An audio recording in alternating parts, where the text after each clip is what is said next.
They're not saying that a show anymore has to be 23 minutes on the half hour, 60 minutes on premium cable.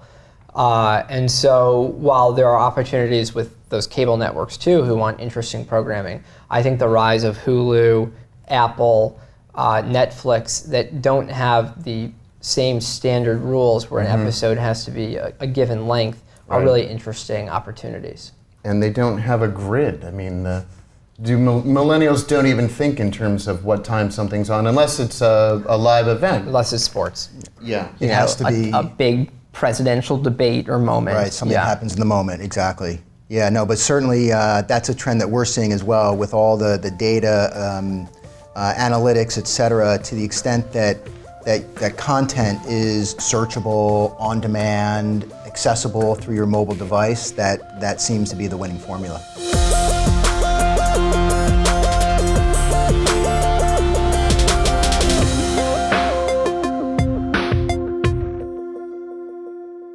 In the early days of cable TV, the programmers were the media producers and the cable companies were the distributors.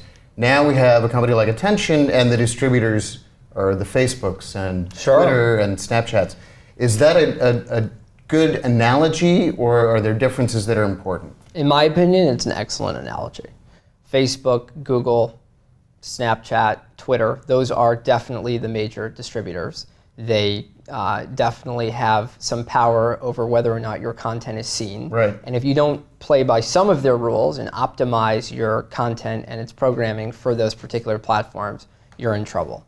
That said, the new media publishers who are savvy do a really good job of saying, how do I take a product, cull it down to the sort of 60 to 90 second premium sweet spot that are made for these platforms that people want to consume. And those publishers who've done a good job have exploded, and they've gotten people to pay attention, which is our whole mission. Are we seeing the locus of power shift to these big platforms, Facebook, YouTube, Snapchat? We're seeing very similar trends, and I would describe kind of the traditional media landscape as having tried to differentiate value based on content on one hand and distribution on the other.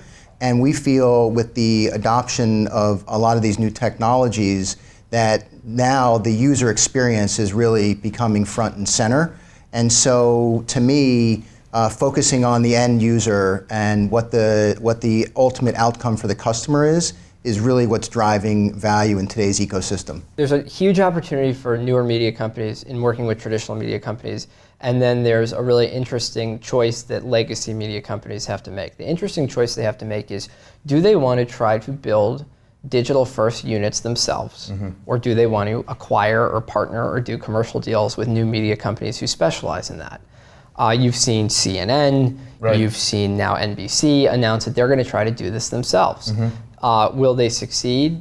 That remains to be seen. What I will say is, at a place like ATTN, we've built a culture right now of about 100 people who specialize in creating short-form premium digital video. And that is much harder than it sounds. You know, people will often say, well, it's 60 to 90 seconds videos. How hard can those be? Right.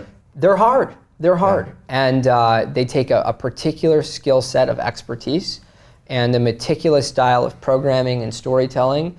And sometimes it's harder to tell a short story than a long one. Yeah. And you know, having that culture internally at legacy media companies who specialize in long-form programming, that's hard to build internally. So I think you'll see a lot of acquisitions, mergers, joint ventures, et cetera. And we're interested in exploring some of them. If I think about sort of the evolution of data and advanced data analytics and artificial intelligence and just the way kind of the entire mobile and social trends have developed, it's becoming all about sort of identifying with that end user and really trying to figure out how to incorporate some of these new technologies, as Matt mentioned, into an innovative culture within companies that will allow the value to be driven. Are you like BuzzFeed in the sense that you're optimizing the content production for that 30-day window, shareability and virality? Yeah. I mean, we definitely optimize for virality, and any publisher who says that they don't want virality are probably not telling the truth. So we definitely optimize for virality. But virality sometimes has been taken out of context to be synonymous with meaning cheap.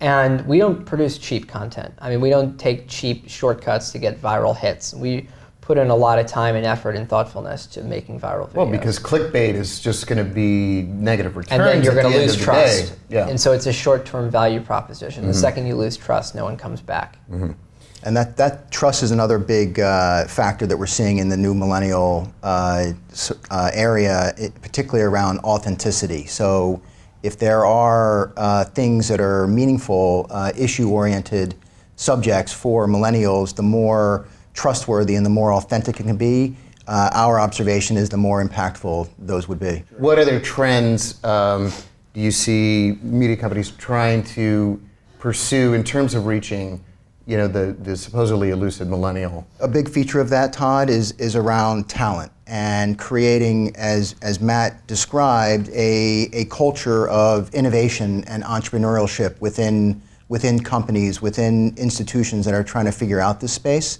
And the more that companies can embrace these new technologies and figure out ways to allow their people to experiment and develop new ways to connect with customers, I think the better off those companies will be. You need folks to be able to take risks, and you need to allow them to fail. And if they're going to fail quickly and learn quickly. Okay. Any learnings from failures? A lot. I mean, but I think the biggest thing we've learned in the early days was sort of programming for a era and culture of discovery. A lot of young consumers today have no idea what they're looking for, but they log on a mobile phone and they happen to see something enticing and they watch.